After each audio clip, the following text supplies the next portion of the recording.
considérer tous les cas qui peuvent se présenter en fonction des valeurs du paramètre. Et donc, nous allons essayer de voir ceci. Alors, je partage... Ah non, ce n'est pas le 10. Voilà. Alors, l'exercice 11. Donc, on nous demande de résoudre en fonction du système, en fonction du réel cas, le système suivant. Donc, nous avons ce système-là.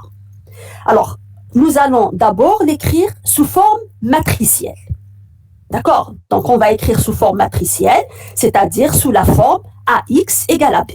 Et donc, A, ça va être la matrice, si je la lis en ligne, ça va être la matrice 1, 1, moins 1, 1, 2, 1, et 1, 1, K carré moins 5. D'accord? Le B, c'est moins 2, 3, K. D'accord? Et le X, bien sûr, c'est X, Y, Z en colonne. Donc, voilà les éléments de mon système. Alors, nous allons appliquer la méthode de Gauss, c'est-à-dire que nous allons... excusez-moi. Je crois que le son s'est coupé à un moment. C'est bon, vous m'entendez? Oui, d'accord. Donc, nous allons échelonner la matrice augmentée, c'est-à-dire la matrice formée de la matrice A et du vecteur B. D'accord? Donc, nous allons échelonner cette matrice, donc formée de A, B, voilà, la matrice. Et donc, là, les règles de l'échelonnement, vous les connaissez. Donc, nous allons annuler d'abord ces deux éléments, c'est-à-dire prendre L2 moins L1 pour la deuxième ligne, L3 moins L1 pour la troisième ligne. Et donc, nous allons obtenir cette matrice-là. D'accord? Donc, les détails des calculs, il faudra refaire après les calculs pour vous habituer. Ensuite, il va falloir... Donc là, vous voyez qu'en annulant ce terme, on a annulé en parallèle celui-là, c'est-à-dire qu'on a obtenu une matrice échelonnée. Alors, à partir du moment où la matrice est échelonnée, donc nous allons pouvoir résoudre notre système et donc discuter des différents cas. D'accord? Alors, le premier cas à étudier, c'est que si ce terme-là est nul, d'accord? Si ce terme-là est nul, qu'est-ce qui va se passer? Alors, vous savez que les différents cas que vous avez en cours, c'est-à-dire lorsque le pivot se trouve sur la dernière colonne, qu'est-ce qui se passe? Si le pivot ne se trouve pas sur la dernière colonne, qu'est-ce qui se passe? Si toute la ligne est nulle, d'accord? Donc, on va considérer tous les cas possibles. Donc, le premier cas qu'on va considérer, c'est si ce terme-là est nul, c'est-à-dire lorsque le pivot de la dernière ligne se trouve sur la dernière colonne, d'accord? Et donc, si K au carré moins 4 est égal à 0, quand est-ce que K au carré moins 4 est égal à 0? Donc, il va falloir regarder les solutions de cette équation. Celui-là vaut 0 si et seulement si. Donc, je peux écrire, là, c'est une différence de carré. Donc, je vais l'écrire comme K moins 2 fois K plus 2, égale à 0. Ce qui signifie que K carré moins 4 égale à 0 si et seulement si K vaut plus ou moins 2. D'accord? Donc, lorsque K vaut plus ou moins 2, qu'est-ce qui va se passer? Ben, on va avoir ce système-là. D'accord? Et donc là, regardez, là, vous avez K plus 2. Et donc, comme j'ai deux valeurs de K, donc je vais voir qu'est-ce qui se passe pour chacune de ces valeurs. D'accord? C'est-à-dire ce cas-là se réduit à 2 K. D'accord? C'est-à-dire ce premier cas comporte 2 cas. Le cas où petit k vaut plus 2 et le cas où petit k vaut moins 2. D'accord? Alors, si k est égal à 2, et donc le dernier pivot est sur la dernière colonne. Pourquoi? Parce que cette quantité, elle vaudra 4. Et donc, il est différent de 0. D'accord? Donc, c'est un pivot. Et vous savez que lorsque le dernier pivot se trouve sur la dernière colonne, S n'a pas de solution. Pourquoi? Parce que vous avez une ligne nulle, c'est-à-dire 0 fois x plus 0 fois y plus 0 fois z, égale à quelque chose de non nul. Et ça, c'est impossible. Et donc, le système n'admet pas de solution si k est égal à 2. D'accord? Et ensuite, on va voir le deuxième cas. Si k est égal à moins 2, là, je vais obtenir 0. Et donc, le dernier pivot n'est pas sur la dernière ligne. D'accord? Ça veut dire qu'ici, je n'ai pas de pivot. Toute la ligne est nulle. et R, le nombre de lignes ici, c'est-à-dire le rang, est égal à 2, plus petit que 3, qui est le rang de la matrice, c'est-à-dire le nombre de variables que j'ai, donc inférieur à 3. Et donc, S va admettre une infinité de solutions. D'accord? Et donc, nous allons exprimer les deux inconnues principales. Les deux inconnues principales ici, alors, c'est celles représentées par les pivots, qui correspondent aux pivots. Donc, ici, c'est X, et là, c'est Y. D'accord? Donc, on exprime les deux inconnues principales qui sont X et Y en fonction de la dernière inconnue. S'il y a une seule, ça sera Z, en fonction de Z. D'accord? Qui est l'inconnu libre. Et donc, on va voir, donc le système va être équivalent, puisque la dernière ligne, elle est nulle dans ce cas-là. La dernière ligne est nulle, donc le système est équivalent à X plus Y moins Z égale moins 2, et Y plus 2Z égale à 5. D'accord? Et on va exprimer X et Y en fonction de Z. Donc, on va avoir ici,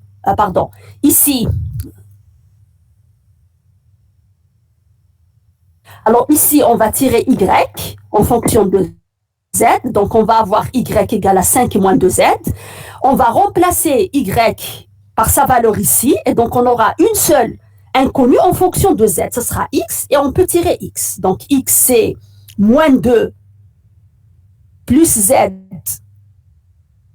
moins Y, d'accord? Et donc c'est moins 2. Alors le moins Y, je le remplace par sa valeur, 5 moins 2Z, donc ça me donne moins 5 plus 2Z et plus Z. Ce qui me donne moins 7 plus 3Z.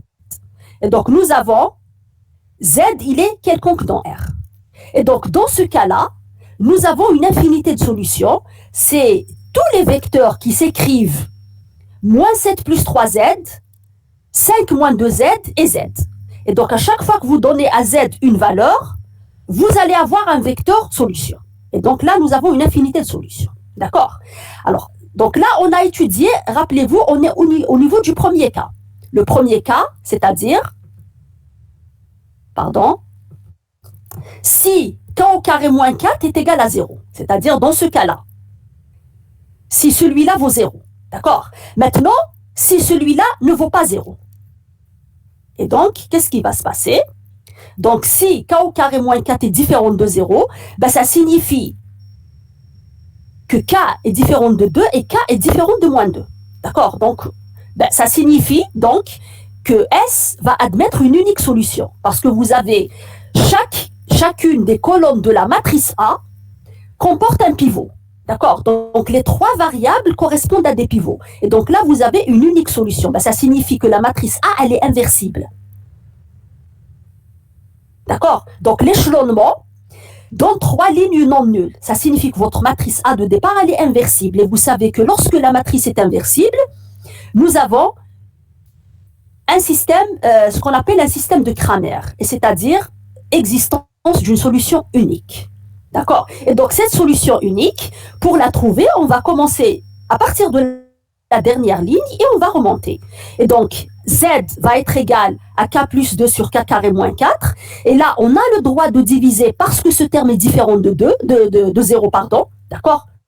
On est dans le cas où c'est différent de 0, donc on a le droit de diviser. Et donc, comme on va simplifier K plus 2, puisque ça c'est K moins 2 fois K plus 2, on va simplifier K plus 2, il va nous rester 1 sur K moins 2. D'accord? Ensuite, on va tirer Y, c'est 5 moins 2 fois Z, et je remplace Z par sa valeur, donc on trouve Y, puis on tire X en fonction de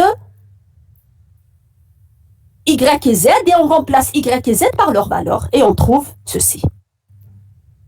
D'accord? Est-ce que c'est clair pour tout le monde? Donc voilà les deux cas qui se présentent à nous. Et donc en fonction de votre système, il faudra distinguer, apprendre à distinguer. Il n'y a pas de recette ici.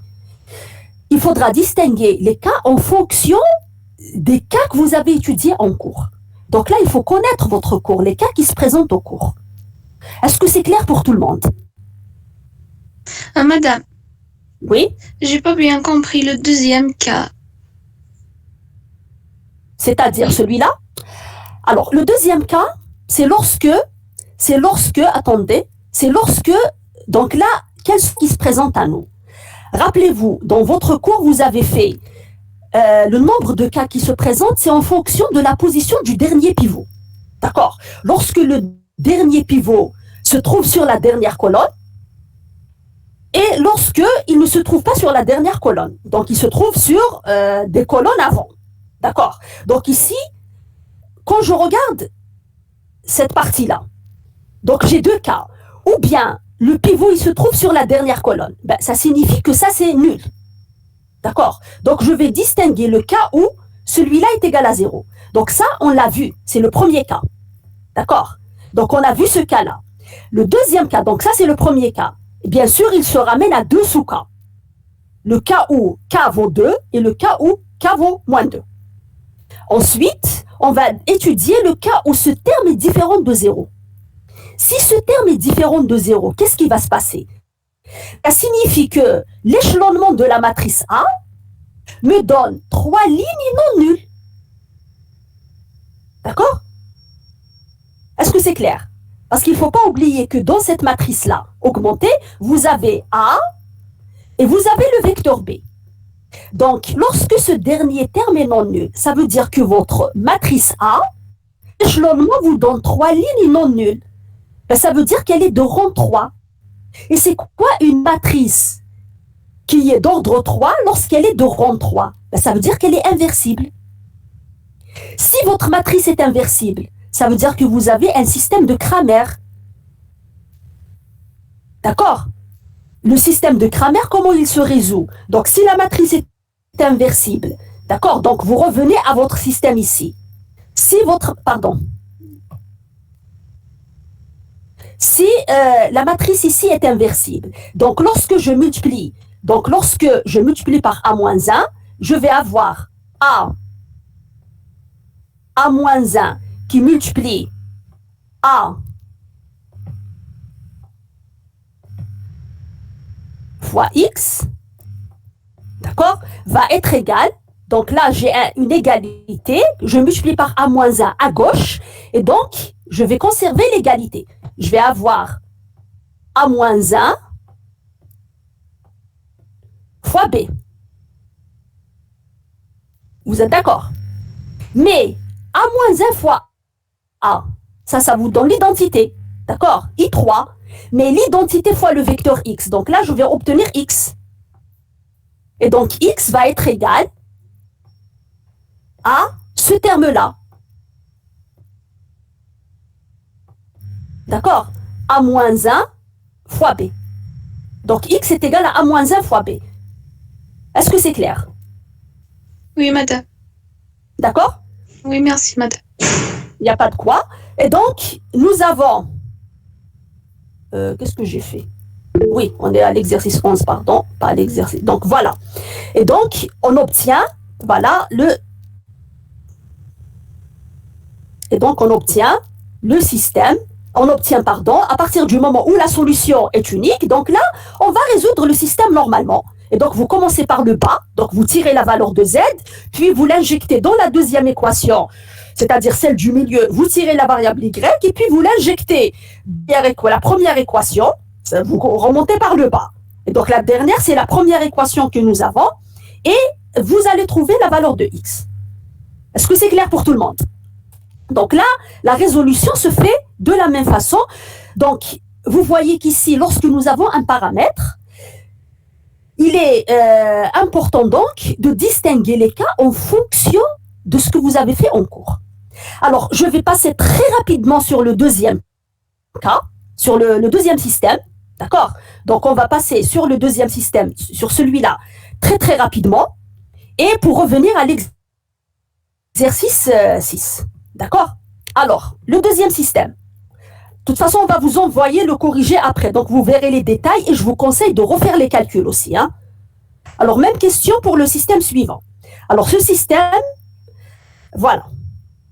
Alors, de la même façon, nous allons l'écrire sous forme matricielle. Et donc, on va avoir AX égale à B, où A, donc A, c'est 1, 1, 1, 2 moins 1, 4K plus 3, moins 1, 2, 2K carré. D'accord?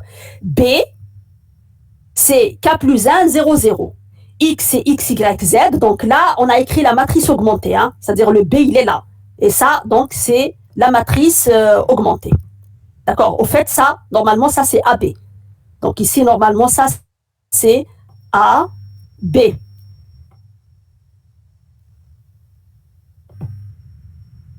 D'accord? Ça, c'est le système AB qui est égal à ça. D'accord?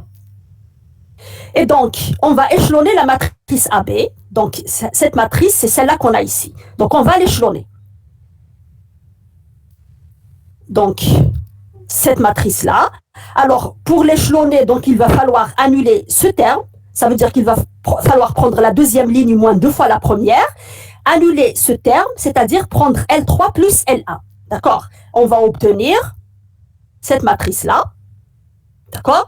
Et ensuite, il va falloir annuler ce terme, donc faire la troisième ligne plus la deuxième ligne. D'accord? Voilà. Donc, on va obtenir cette matrice. Alors, nous allons raisonner exactement de la même façon. C'est-à-dire, on va regarder ce dernier terme. D'abord, lorsque vous voyez ce terme-là, il va falloir essayer de l'écrire de la façon la plus simple possible. Déjà, je remarque qu'il est un multiple de 2. 2k carré plus 4k plus 2, on peut l'écrire ces deux fois. K carré plus 2k plus 1. Mais k carré plus 2k plus 1, c'est k plus 1 au carré. D'accord? Et donc, il s'écrit de cette manière. D'accord? Ce terme, donc vous voyez qu'il y a une relation entre ces deux. C'est-à-dire que lorsque l'un s'annule, l'autre s'annule également. Donc, quand est-ce que ce terme-là s'annule? C'est lorsque k plus 1 s'annule. C'est-à-dire lorsque k est égal à moins 1. D'accord? Et dans ce cas, on va avoir, si k est égal à moins 1, donc ce terme-là s'annule, c'est-à-dire celui-là s'annule, et celui-là s'annule. Et donc, vous allez obtenir cette matrice-là.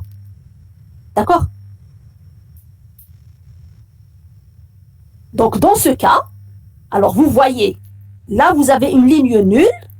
Vous avez donc le rang de la matrice, de votre matrice de départ est égal à 2. Donc, R est inférieur à 3. Est inférieur à N qui est égal à 3. Donc, dans ce cas, S va admettre une infinité de solutions. C'est-à-dire qu'il va falloir exprimer les variables associées au pivot, qui sont donc ici X et Y, en fonction de la variable libre qui est Z. Et donc, on va avoir moins 3Y, moins 3Z égale à 0. Ben, ça signifie que moins 3Y égale à 3Z, c'est-à-dire Y égale à moins Z. Ou bien Z, comme on exprime Y, donc Y égale à moins 3, égale à moins Z, pardon. Ensuite, il va falloir exprimer X en fonction de Z. Donc ici, X, c'est quoi? C'est moins Y moins Z. Comme Y plus Z est égal à 0, et donc vous allez avoir X égale à 0, et Z est quelconque. D'accord?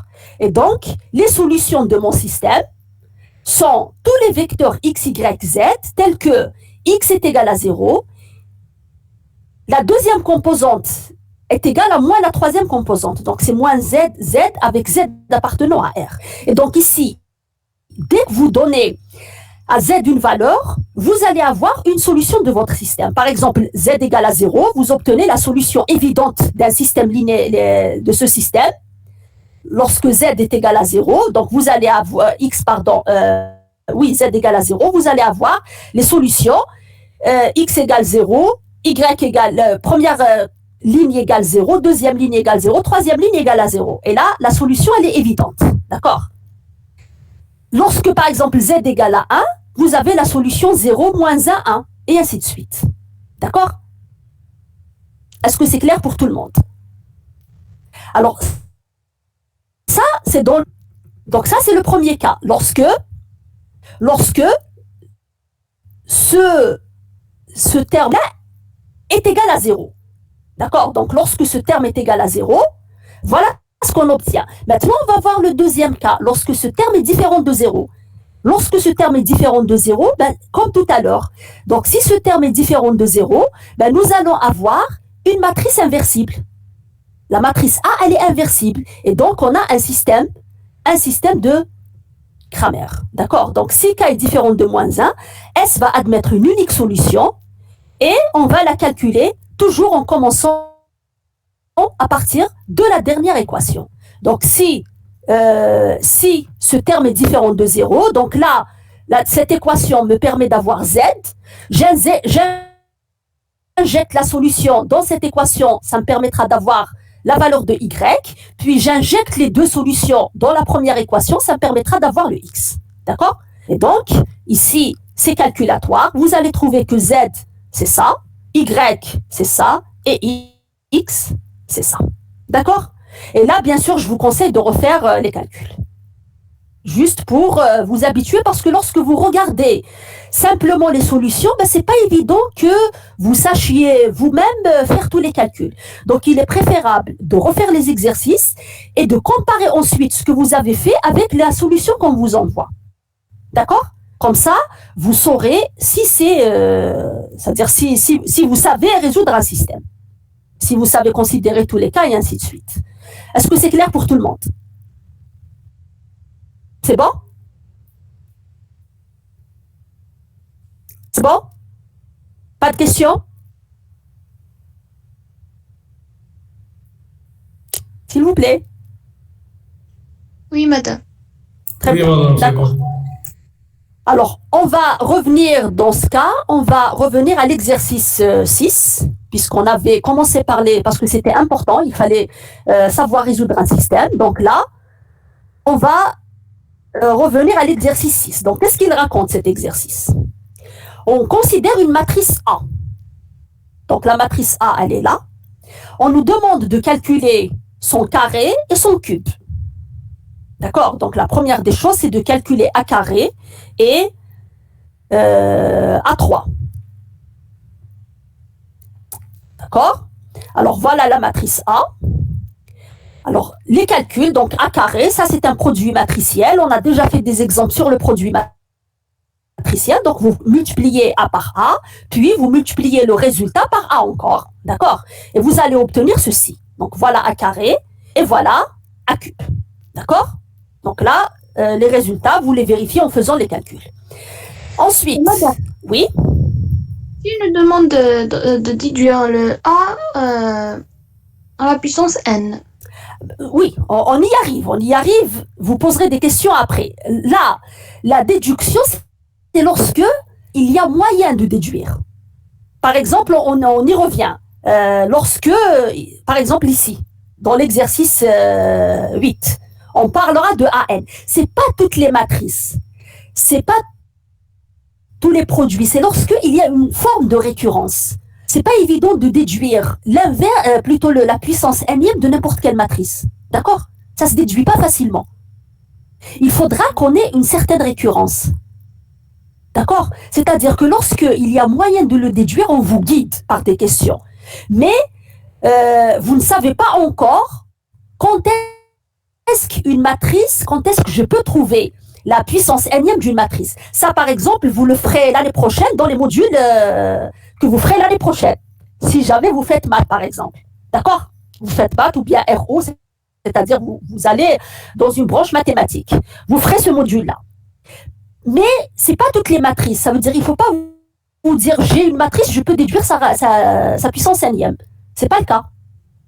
D'accord? Est-ce que c'est clair? Oui, madame, merci. Ensuite, alors ici, donc on nous demande, on a calculé, maintenant, déterminer 3 entiers A, B, C, tels que A cube plus A fois A au carré plus B fois A plus C fois I3 est égal à 0. D'accord? Et donc, on veut déterminer, donc on cherche 3 entiers, ils ont précisé, déterminer 3 entiers. D'accord? Donc c'est important. On va préciser, on cherche 3 entiers A, B, C tels que cette équation soit vérifiée. D'accord? Alors, maintenant, cette équation, qu'est-ce qu'elle implique? Alors, on va écrire tout ça sous forme matricielle. Alors, vous savez additionner des matrices. Donc, A cube, on l'a, A carré, on l'a, et A, on l'a. Donc, vous multipliez A au carré par A. Donc, vous savez quand je multiplie un réel de manière générale, un lambda fois une matrice, ça veut dire que tous les termes vont être multipliés par le A. D'accord? Lorsque je multiplie A par B, ça veut dire que tous les éléments, d'accord, tous les coefficients de A vont être multipliés par B. Et la matrice identité, on la multiplie par C. Alors, vous savez, c'est quoi la matrice identité? Donc, la matrice identité, c'est la matrice 3, 3, qui a des 1 sur la diagonale. Pardon.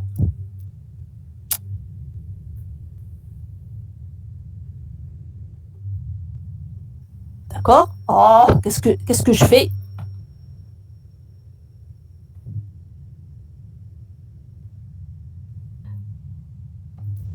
Donc, la matrice, elle a des 1.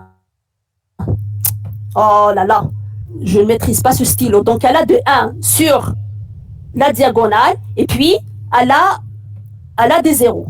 D'accord? Partout, c'est des 0. Donc, c'est une matrice diagonale où tous les termes de la diagonale valent 1.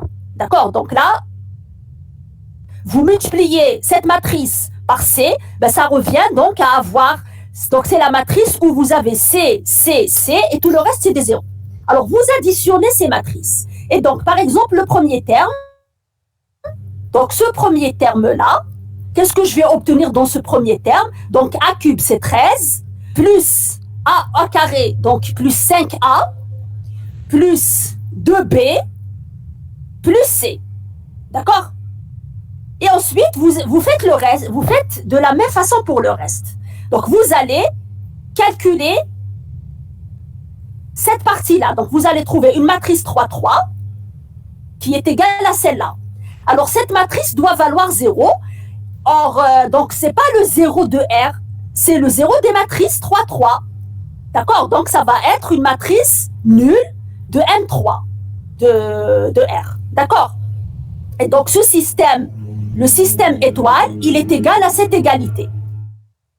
Est-ce que c'est clair pour tout le monde? Alors ensuite, vous savez quand est-ce que deux matrices sont égales. Deux matrices sont égales lorsque les coefficients qui occupent les mêmes places sont identiques. Et donc ici, par identification, je vais avoir ce terme qui est égal à 0, ce terme est nul, ce terme est nul, ce terme est nul, ce terme est nul. Donc tous les termes sont nuls. D'accord? Et donc, vous allez obtenir le système suivant. D'accord? Donc, tous ces termes-là. Donc, voilà. Ce terme-là est égal à 0. D'accord? 3A plus B. Donc, le premier terme, celui-là est égal à moins 13. Celui-là est égal à moins 8. Donc, là, c'est la même équation. D'accord? Donc, on va la prendre une seule fois. Celui-là, donc vous avez A plus B plus C égale moins 1. Ici, vous avez A égale moins 4. Et puis, alors vous remarquez que ce terme et celui-là sont les mêmes. Et donc, les termes qui sont différents, vous avez ça, ça, ça, ça et ça. D'accord? Et donc, on obtient ce système-là. Alors, on résout ce système. Donc, résolution de système. C'est-à-dire, comme on vous a appris par la méthode, par exemple, de Gauss. Comme on a fait avant. D'accord? Où les variables ici, c'est A, B, C. C'est ça les variables. Et donc, on va obtenir la solution A égale moins 4, B égale à 4 et C égale moins 1. D'accord? Madame, Oui? كي يكون عندنا سيستم فيه بزاف لي زيكواسيون حنا ما نسحقوهمش كاع نقدروا نديرو اش بهم. C'est-à-dire ما تسحقوهمش كاع. Qu'est-ce que vous appelez ما عندنا تسحقوهمش كاع? 3 variables هنا دونك نسحقوا غير 3 زيكواسيون. Ah non, il faut faire attention. Parce que la résolution d'un système, d'ailleurs, je voulais en parler parce que j'ai remarqué. Alors, est-ce qu'on a en présentiel? Parce que les gens qui m'ont remis les exercices à corriger. Donc là, j'ai corrigé et je ne vous les ai pas encore remis. Mais je ne sais pas si on peut se voir avant les examens parce que bon, c'est important de voir est-ce que vous rédigez bien et tout. Donc là, je ne sais pas quand est-ce que je pourrais vous remettre vos copies. Alors, ce que j'ai remarqué, c'est que... à l'interrogation, madame. Non, les exercices, pas l'interro, non, non. Les exercices que je vous ai demandé de faire sur feuille, l'exercice 16 et 19, je crois, de la série précédente. Les histoires vectorielles. Voilà, tu as les espaces vectoriels. Je vous ai demandé de les faire. Et donc là, c'est pas pour noter, c'est juste une appréciation, c'est-à-dire des remarques. Et donc, je voulais vous les remettre, mais là, je ne sais pas quand est-ce qu'on peut se voir. J'ai oublié de les ramener la dernière fois. Et bon, donc, vous me tendez la perche. Là, j'ai remarqué que certains étudiants, par exemple, prennent que 2 équations et ignorent le reste. C'est une erreur. Pourquoi? Parce que supposez que ce système n'admette pas de solution, mais que lorsque vous supprimez quelques équations, il va posséder une solution. Et donc, vous faussez votre système. D'accord? Parce qu'il faudra, quand vous parlez d'un système, ça veut dire qu'il faudra que toutes les équations soient vérifiées en même temps. Or, si je prends que ces 2 équations, je peux avoir une solution pour ces 2 équations qui ne vérifie pas ces 3 autres équations. Est-ce que vous comprenez? Oui, madame, oui. D'accord? Par contre, ici, vous pouvez réduire le nombre d'équations. Pourquoi? Parce que là, vous avez une équation évidente. A égale à moins 4. Et donc, je peux remplacer A par moins 4 et avoir un système facile à résoudre. Parce que dès que je remplace A par moins 4, j'ai B qui est défini dans cette équation. D'accord? Et donc, j'obtiens A égale moins 4 et B égale moins 8, moins 3 fois moins 4. D'accord? Ensuite, qu'est-ce que vous allez faire? Donc là, ces 2 équations vous permettent d'avoir A et B. Vous êtes d'accord? Et ensuite, vous remplacez ici, vous pouvez avoir C. Et donc, finalement, qu'est-ce que j'ai utilisé? J'ai utilisé cette équation, celle-là et celle-là. Alors, il me reste celle-là, que je n'ai pas utilisée, et celle-là. Alors, qu'est-ce que je vais faire? Oui, 2 minutes. Vous me laissez terminer, puis vous posez vos questions. Donc, avec ces 3 équations, je trouve A, B, C. Maintenant, ces 2 restantes, je ne vais pas les supprimer. Qu'est-ce que je vais faire? Je vais remplacer A, B et C par les valeurs que j'ai trouvées, et je vais voir est-ce que c'est vérifié. D'accord? Donc, quand je remplace ici A, B et C par les valeurs que j'ai trouvées, si je trouve ici moins 13 et ici moins 5, ben ça signifie que mon système est vérifié. Mais si je ne trouve pas, et donc mon système est impossible. Parce que la solution donnée par ces 3 systèmes ne vérifie pas celle-là. Et donc ce système n'a pas de solution. Est-ce que vous comprenez? Oui, madame. D'accord? Donc les équations que vous n'avez pas utilisées pour trouver les valeurs de vos variables, il faudra qu'elles soient vérifiées à la fin.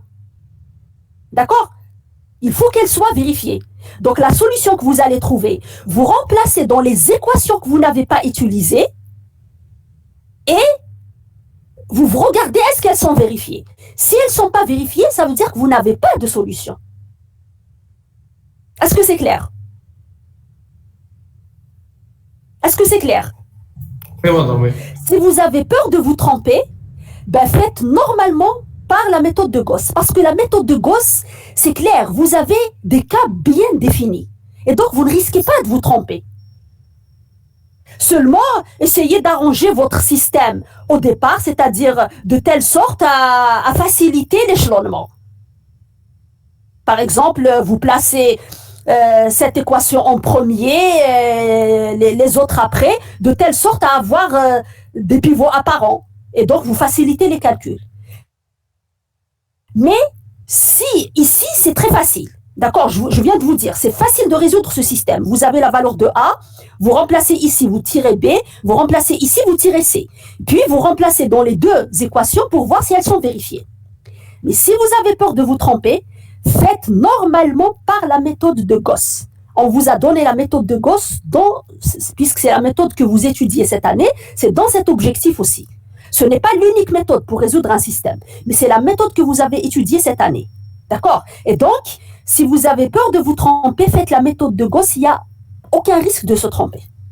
Si vous savez l'appliquer, vous arriverez à la solution à coup sûr. Est-ce que c'est clair pour tout le monde? C'est bon? Est-ce que c'est bon? Oui, madame. Oui. Alors, donc, on continue. D'accord? Donc, alors, je continue l'exercice. Donc là, on nous a demandé de déterminer 3 entiers qui vérifient ceci. Donc, on a trouvé les 3 entiers. D'accord? Alors maintenant, on nous demande de déduire que A est inversible et de donner son inverse. Alors, comment on va déduire que A est inversible? Alors, déjà, quand on nous demande de déduire, ça veut dire que je n'ai pas à calculer l'inverse.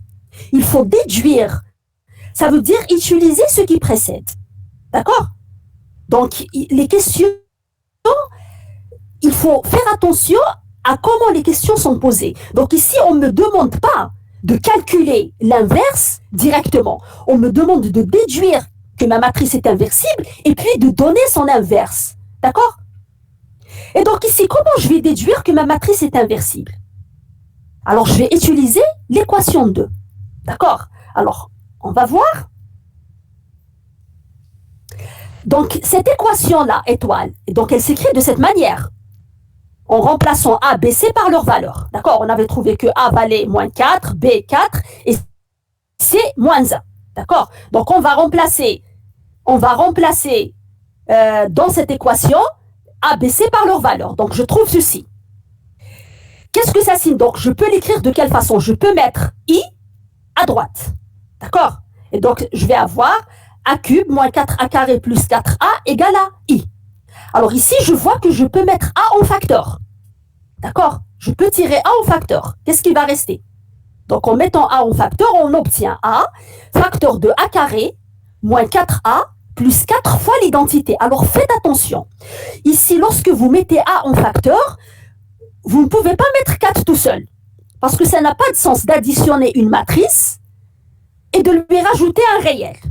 D'accord? Donc ici, ça n'a pas de sens. Est-ce que c'est clair?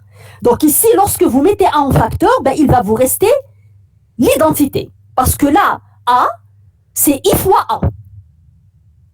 Ou bien A fois I. Puisque je mets A en facteur à gauche. Et donc, ici, c'est comme si j'avais A fois I. Fois I3. D'accord? Et là, vous avez A fois A, et là, vous avez A fois A carré. Donc, lorsque vous mettez A en facteur, qu'est-ce qui va vous rester? A carré, moins 4A, plus 4I, égale à I. Alors, qu'est-ce qu'on a ici? Donc, on a A fois, ça c'est une matrice. Ça veut dire que j'ai une matrice B, telle que A fois B est égal à I. Et donc là, dans votre cours, vous savez que s'il existe une matrice B telle que A fois B est égal à I, ça signifie que A est inversible et que B est son inverse. D'accord? Donc là, je suis face à ceci. Donc A fois B est égal à I. D'accord? Donc, j'ai trouvé une matrice telle que le produit de A par cette matrice me donne l'identité. Alors, ceci me donne directement, donc ça implique que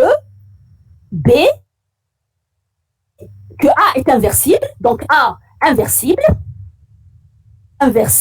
et son inverse, c'est-à-dire A moins 1, donc puissance moins 1, d'accord, va être égal à B. Exactement ce qu'on va utiliser. D'accord? Donc, c'est ce qu'on va utiliser. Donc, je déduis que A, oh là là, qu'est-ce qu'on a fait? Donc, je déduis que A est inversible et son inverse, c'est ça. A carré égale A moins 1 égale à A carré moins 4A plus 4I. Et donc, vous voyez ici, vous n'êtes pas obligé de calculer l'inverse en utilisant la méthode de Gauss. Donc là, vous avez A carré, vous avez A, vous avez l'identité, vous faites la somme. Ça devient la somme de matrice, tout simplement. Et vous déduisez A moins 1.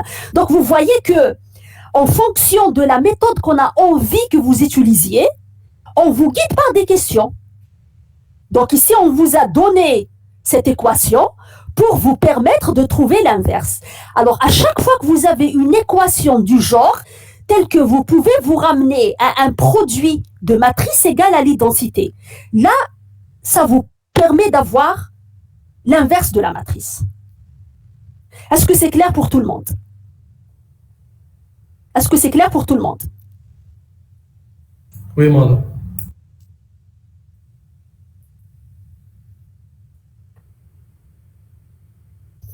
Est-ce que c'est bon? D'accord? Alors, il nous reste encore du temps. Donc là, on va continuer l'exercice 7. Alors, l'exercice 7, donner les puissances n'ième des deux matrices suivantes. Donc là, vous voyez, bon, là déjà, on vous le dit pour une matrice de 2. Des matrices de 2. Et encore, ce n'est pas toutes les matrices de 2. C'est pas évident de pouvoir calculer les puissances n'ième de n'importe quelle matrice de 2. D'accord? Donc là, vous allez voir que ces matrices, elles sont quand même particulières. Est-ce que c'est clair?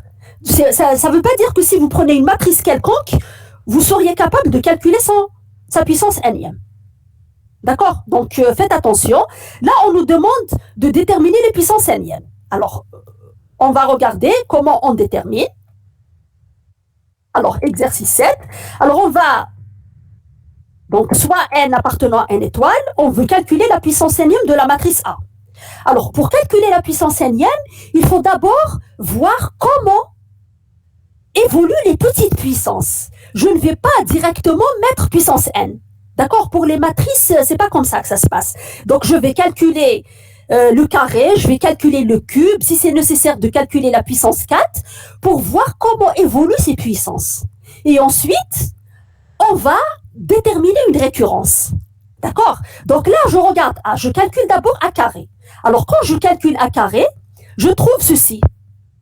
Alors, je remarque que là, tous les termes ont un facteur en commun qui est 2. Et si je mets 2 en facteur, ben, je trouve exactement la matrice A. Donc, quand je calcule A carré, je trouve 2 fois A. D'accord? Bon, c'est pas évident de tirer encore un résultat. Faites attention. Alors, je vais calculer A3.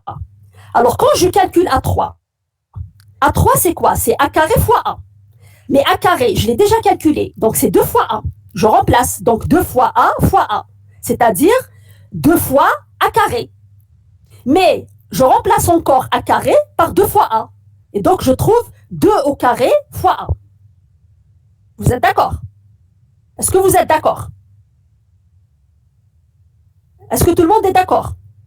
Jusque-là? Oui. Très bien. Alors, maintenant,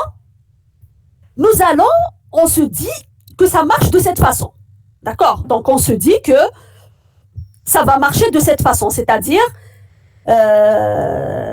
qu'on supposera que A puissance n, c'est 2 puissance n moins 1 fois 1.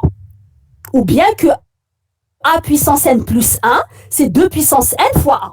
D'accord? Là, vous voyez, lorsque j'ai puissance 2, j'ai 2 puissance 1 ici. D'accord? Quand je calcule A puissance 3, j'ai 2 puissance 2 fois 1. Et donc, je peux supposer par récurrence, c'est-à-dire je me dis, ça doit fonctionner de cette manière. Mais il faudra que je le démontre. Donc, je suppose par récurrence que A puissance n, c'est 2 puissance n moins 1 fois 1. D'accord? Donc là, c'est l'hypothèse de récurrence. Et je montre que A puissance n plus 1 est égal à 2 puissance n fois 1. Alors, c'est-à-dire qu'ici, c'est comme si je voulais montrer par récurrence que A puissance n est égal à 2 puissance n moins 1 fois A. Alors, comment je démontre par récurrence? Donc là, je dois vérifier que c'est vrai pour les petites valeurs de n. Comme n doit être non nul, donc ici, je ne peux pas avoir n égale, prendre n égale à 1. Ça veut dire qu'il va falloir prendre n égale à 2, la plus petite valeur de n, pour ne pas avoir 0 ici. D'accord? Donc, je vais prendre n égale à 2. A carré est égal à 2 fois 1.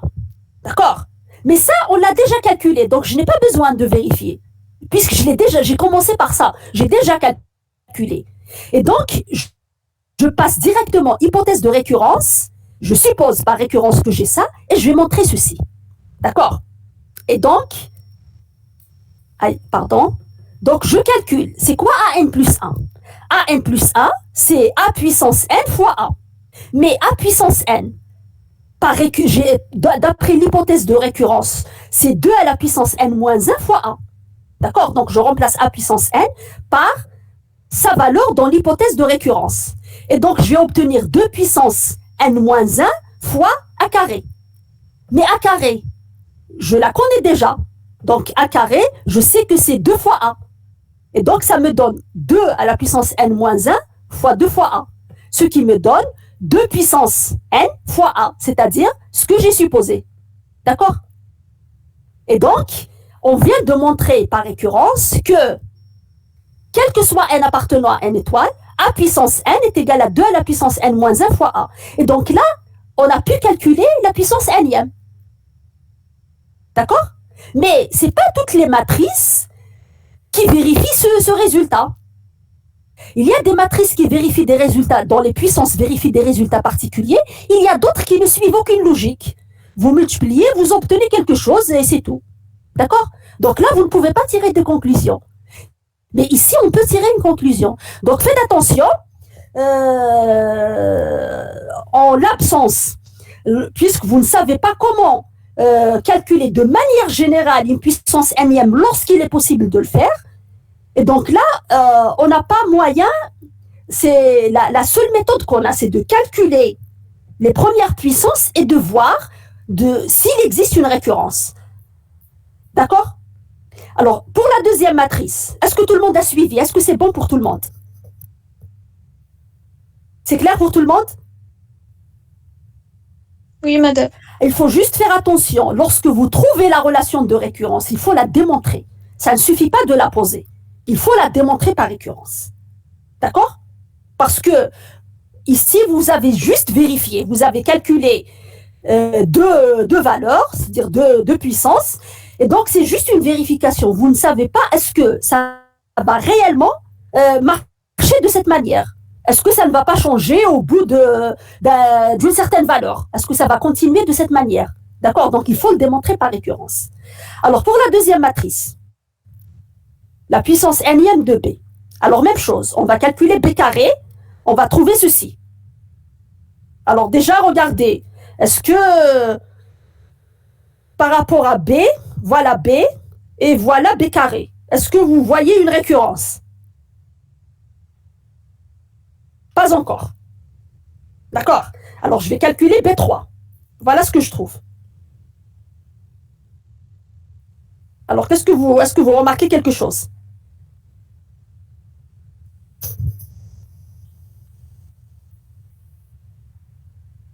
Déjà, regardez. Là, vous avez 2 qui passe à 4, qui passe à 8. Est-ce que ça vous dit quelque chose? Est-ce que ça vous parle?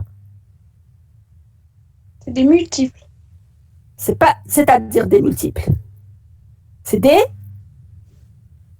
Ce sont des... Alors, lorsque j'ai B, c'est-à-dire B puissance 1, là, j'ai 2. Quand je passe à B carré, j'obtiens 4. Alors, regardez, ici, le 1, il ne change pas. 3, 7. C'est le même. Je ne parle pas de celui-là, je parle de celui-là d'abord. Regardez d'abord celui-là. D'accord? Ce terme-là, comment il évolue? Lorsque j'ai B, c'est-à-dire B puissance 1, il vaut 2. Pour B puissance 2, il vaut 4. Pour B puissance 3, il vaut 8. Est-ce que ça vous dit quelque chose? C'est 2 à la puissance. C'est 2 à la puissance considérée. Donc, Oui, pour ça. B carré, ça donne 2 au carré. Pour B3, là, ça vous donne 2 à la puissance 3. D'accord? Donc, ce terme-là, il s'écrit, c'est 2 puissance n, pour la puissance n-ième. Et ici, le 3, quand je calcule B carré, je remarque que le 3, c'est ça moins ça. C'est 4 moins 1. Ici, regardez, c'est 8 moins 1. Donc, je peux supposer que c'est toujours ça. Et donc, c'est 2 puissance n moins 1. D'accord? Je peux me dire, ça semble marcher de cette manière. Est-ce que ça marche réellement de cette manière? Et donc, nous allons supposer, par récurrence, que B puissance n, elle est égale à 1, 2n moins 1, 0, 2 puissance n. D'accord? Alors, on sait que cette formule, elle est vraie pour n égale à 2 et 3, puisqu'on l'a, c'est de là qu'on a tiré. D'accord? Donc, elle est vraie pour n égale à 2 et n égale à 3. Nous allons supposer qu'elle est vraie pour n, à l'ordre n, et montrer qu'elle reste vraie à l'ordre n plus 1. C'est-à-dire que B puissance n plus 1 s'écrit comme étant 1, 2 puissance n plus 1 moins 1, 0 et 2 puissance n plus 1. D'accord? Alors, calculons Bn plus 1. Bn plus 1, c'est Bn fois B. Alors, d'après l'hypothèse de récurrence, puisque j'ai supposé que c'est vrai à l'ordre n, donc je remplace Bn par ceci. D'accord? Donc, c'est ça fois B. Et ça me donne cette matrice. Quand vous faites le produit, normalement, ça vous donne cette matrice. Et donc, vous avez 1, 0. Alors, ici, 2 fois 2 puissance n, donc ça vous donne 2 puissance n plus 1. D'accord? Et ici, 1 plus 2 puissance n plus 1 moins 2. Et donc, ça vous donne exactement 2 puissance n plus 1 moins 1. Et donc, vous voyez que c'est vérifié. Et donc, on a pu déterminer, voilà la puissance nème. Quel que soit n maintenant, quel que soit n. Alors, est-ce que c'est vrai pour n égale à 1? Est-ce que c'est vrai pour n égale à 1? Lorsque n égale à 1, est-ce que je retrouve B? Voilà B. Est-ce que je retrouve B pour n égale à 1? C'est juste pour voir, c'est vrai pour quelle valeur de n. Alors, lorsque n égale à 1, j'ai 2 moins 1, ça me donne 1.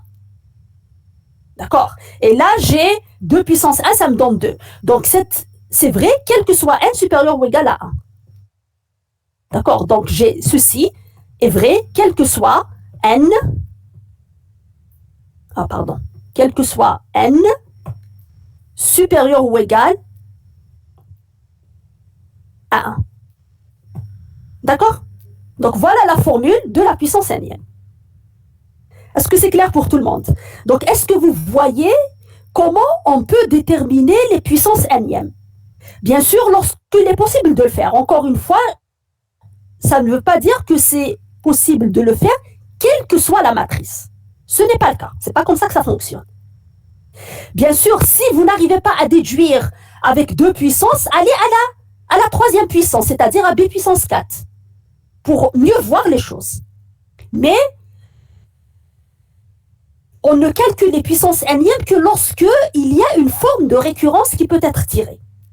Et ce n'est pas évident de le faire pour toutes les matrices. D'accord? Alors, est-ce qu'il y a des questions? Est-ce qu'il y a des questions? Est-ce qu'il y a des questions?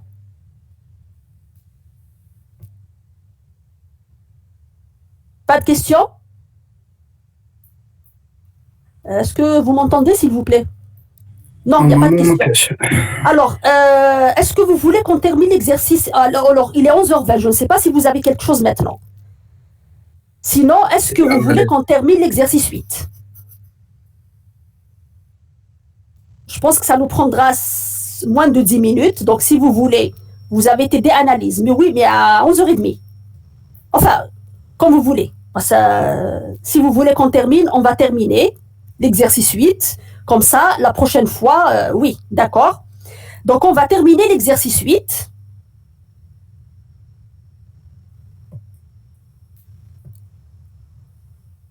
Alors, exercice 8. Voilà. Alors, qu'est-ce qu'il raconte? L'exercice 8, une matrice A est dite nilpotente. Donc là, on vous définit. Je ne sais pas si on vous l'a défini en cours, mais ça n'a pas d'importance. On peut vous définir quelque chose dans un exercice et on vous demande de travailler avec. Donc, quand est-ce qu'une matrice elle est dite nilpotente? Si A est une matrice carrée et s'il existe un entier n supérieur ou égal à 1, tel que A puissance n est égal à 0. D'accord? Donc là, c'est ça la matrice nilpotente. Alors là, on va poser. Donc ça, c'est juste une définition. D'accord? Maintenant, on pose A égale à ça. Donc on vous donne la matrice A, c'est celle-là. Et n, c'est I3 moins A. On vous demande de montrer que n est nilpotente. Donc pour montrer que n est nilpotente, d'abord, n, elle est carrée. Ça, c'est évident. Pourquoi? Parce que I3 est carré, A est carré. Vous retranchez A de I, vous obtenez forcément une matrice carrée. Donc là, le problème n'existe pas. Il va falloir donc, pour montrer que n est nilpotente, il faudra trouver un entier n tel que n puissance petit n soit égal à 0. Donc, il va falloir calculer 2 puissance nème de n. D'accord? Alors, on a A ici. Quand je calcule n, je trouve cette matrice-là. Alors, on va calculer les puissances de n. Alors, n carré quand vous calculez n carré, vous allez trouver ceci. D'accord? Vous trouvez cette matrice. Lorsque vous calculez n puissance 3, vous trouvez 0. Donc, il existe n, ici c'est 3, tel que n puissance 3 est égal à 0. Et donc, n est une matrice nilpotente. D'accord? Si je n'avais pas trouvé 0 ici, j'aurais calculé n puissance 4. C'est clair? D'accord? Donc, ici, on a calculé les deux premières puissances. On a trouvé que n3 égale à 0, donc je déduis que n est nilpotente. Ensuite, donc là, on a montré que n est nilpotente. On vous demande de calculer a puissance n pour n appartenant à n. Alors ici, on vous donne une indication. Utilisez la formule du binôme. D'accord? La formule du binôme de Newton. Alors, de quelle façon on va l'utiliser? Donc là, calcul de AN pour n appartenant à n. Donc là, regardez, on n'a pas calculé les puissances de A. On a calculé les puissances de n. Et ensuite, on vous demande de calculer a puissance n. Ben, ça veut dire ici, ben, je ne vais pas agir. On me demande, donc je ne vais pas agir comme dans l'exercice 7. On me demande d'utiliser la formule du binôme. D'accord? Et donc là, la formule du binôme, qu'est-ce qu'elle me donne? Elle me donne des puissances n d'une somme. C'est a plus b à la puissance n. D'accord? Et donc ici, je vais utiliser ceci. Donc, comme Gn est égal à I3 moins A, donc je peux tirer A. Ga, c'est I3 moins n. Et donc, si je veux calculer a puissance n, ça va être I3 moins n à la puissance n. Or, qu'est-ce qu'elle me dit, la formule du binôme? Lorsque j'ai une puissance n-ième, je peux utiliser la formule du binôme ici, à condition que n et I3 soient, qu'est-ce qu'ils doivent vérifier? À condition que les deux commutent. Qu'est-ce que ça veut dire commute? Ça veut dire que I3 fois n doit être égal à n fois I3. Or, lorsque une des matrices, c'est la matrice identité, ça c'est toujours vrai. I3, elle commute avec toutes les matrices d'ordre 3. Toutes les matrices carrées d'ordre 3. Donc lorsque l'une des matrices, c'est la matrice identité, alors le problème de la commutativité ne se pose pas. Ça veut dire que là, je peux toujours appliquer la formule du binôme. Il faut faire attention, si j'avais ici une autre matrice, c'est pas évident d'appliquer directement. Il faudra d'abord vérifier si les deux matrices commutent. D'accord? Donc là, vous avez dû voir ça en cours. Donc il faut faire attention, il faut que les deux matrices commutent. Et vous savez que le produit de deux matrices n'est pas forcément commutatif. Donc ici, je peux, puisqu'il commute, j'applique la formule du binôme. Que me dit? Donc voilà, parce qu'on a ce produit-là. Et donc la formule du binôme me dit la chose suivante. Cette puissance, elle est égale à la somme des facteurs binomiaux Kn fois I3 puissance n moins K fois moins n puissance K. D'accord? Donc A plus B puissance n. Donc là, A, c'est I3 et B, c'est moins n. D'accord? Puisque la formule, vous l'avez pour A plus B. Et donc, vous l'appliquez, B, c'est moins n, et A, c'est I3, et vous remplacez. Donc, vous obtenez ceci. D'accord? Alors maintenant, on va utiliser ce qu'on vient de calculer ici. On sait que N3 est égal à 0. Si N3 est égal à 0, ça veut dire que N4 est égal à 0. Parce que N4, N puissance 4, c'est quoi? C'est N puissance 3 fois N. Et donc, vous allez trouver 0. Ça veut dire que toutes les puissances supérieures à 3, supérieures ou égales à 3 de N, seront nulles. Et donc, c'est ce que nous allons utiliser ici. D'accord? Donc, je vais remplacer K. Donc, ça me donne quoi? Alors, d'abord, isolé. Donc, la somme pour K allant de 0 jusqu'à N, de ces facteurs-là, fois I3, puisque toutes les puissances de I3 valent I3, donc j'obtiens I3, fois moins 1 à la puissance K, N. D'accord? Et là, on va isoler les premiers termes. Pour K égale 0, pour K égale à 1, pour K égale à 2. Alors, avant de faire ceci, voilà. Donc, I3, je peux la supprimer. puisque c'est l'élément neutre. Et donc, on obtient ceci. D'accord? Ce qui nous donne, donc pour k égale à 0, vous avez 0n fois n puissance 0. Ici, k puissance moins 1 puissance 0, c'est 1. Ensuite, pour k égale à 1, qu'est-ce que vous avez? Moins 1 puissance 1. C'est facteur 2. Vous avez le facteur n2 moins 1 puissance 2, donc c'est un plus, fois n carré. Et plus la somme pour n supérieur ou égal à 3. Mais pour n supérieur ou égal à 3, n puissance k est égal à 0. D'accord? Donc ici, vous avez normalement la somme pour k supérieur ou égal à 3, qui va être nulle. Donc cette somme, elle se ramène uniquement aux 3 premiers termes. Est-ce que tout le monde suit? Est-ce que c'est clair pour tout le monde? Est-ce que c'est clair pour tout le monde? Et madame. C'est bon, vous suivez? D'accord?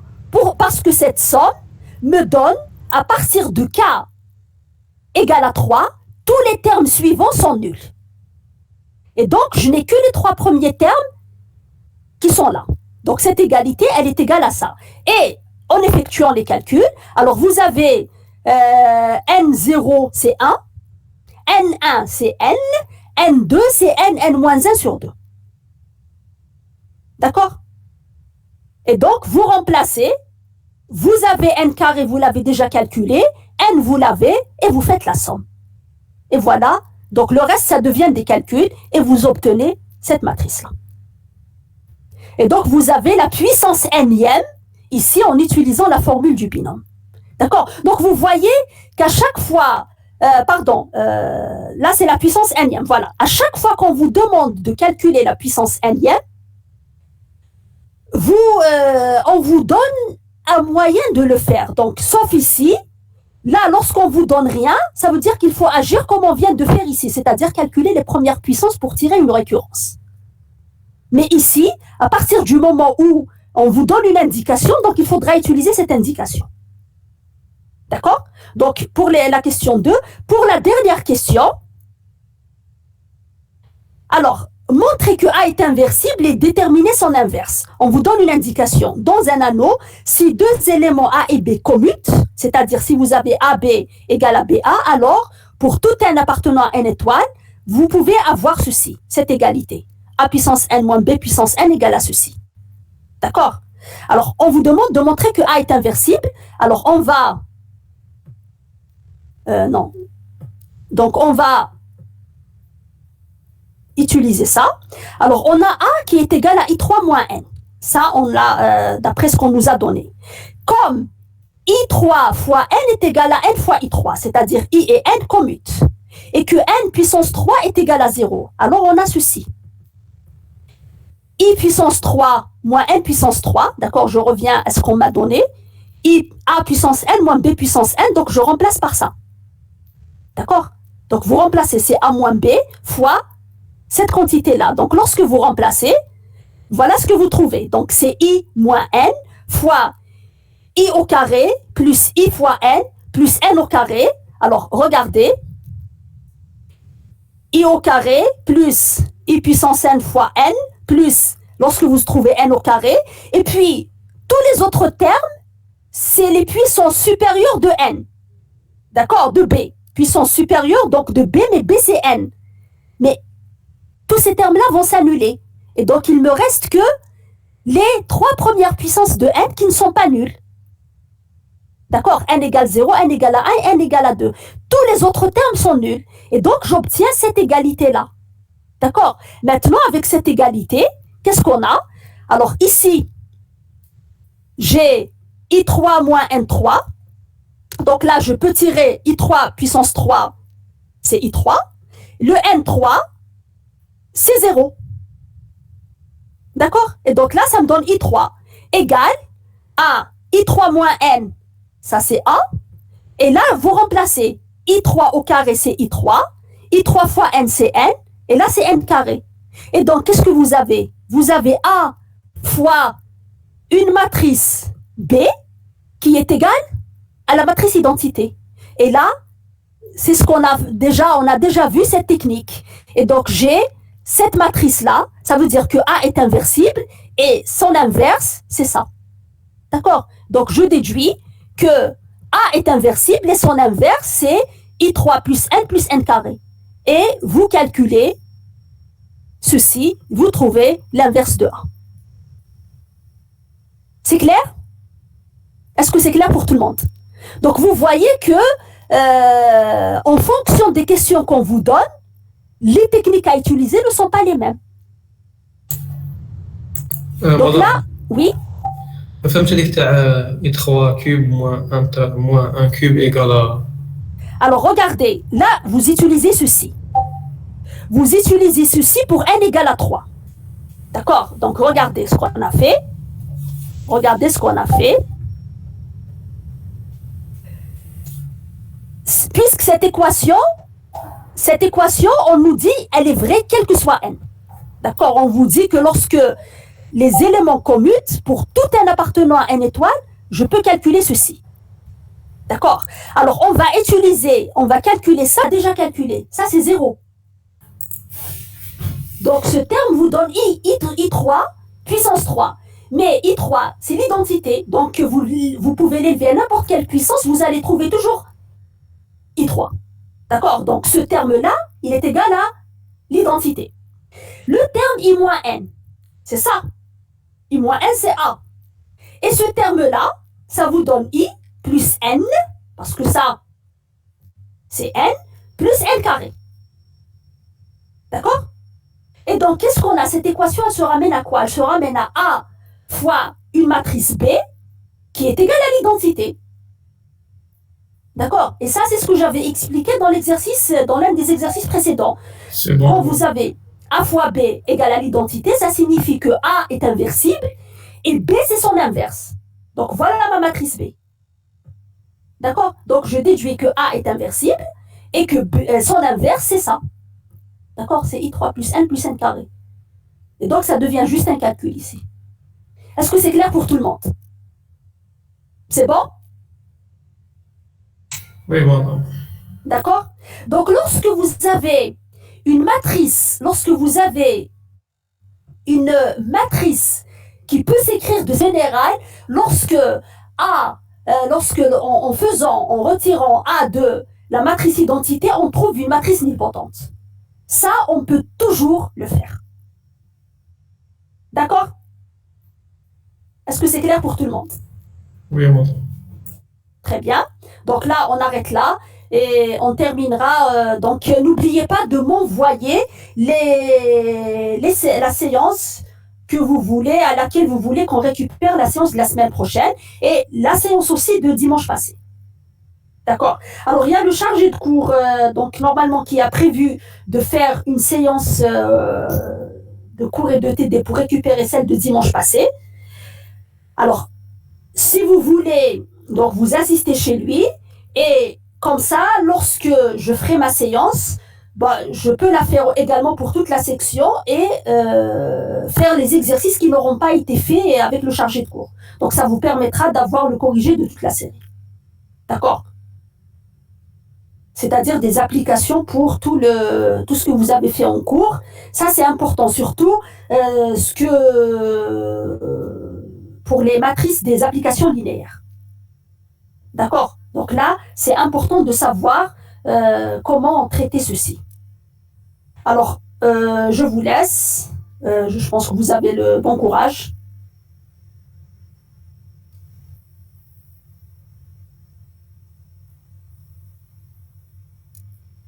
Bon courage.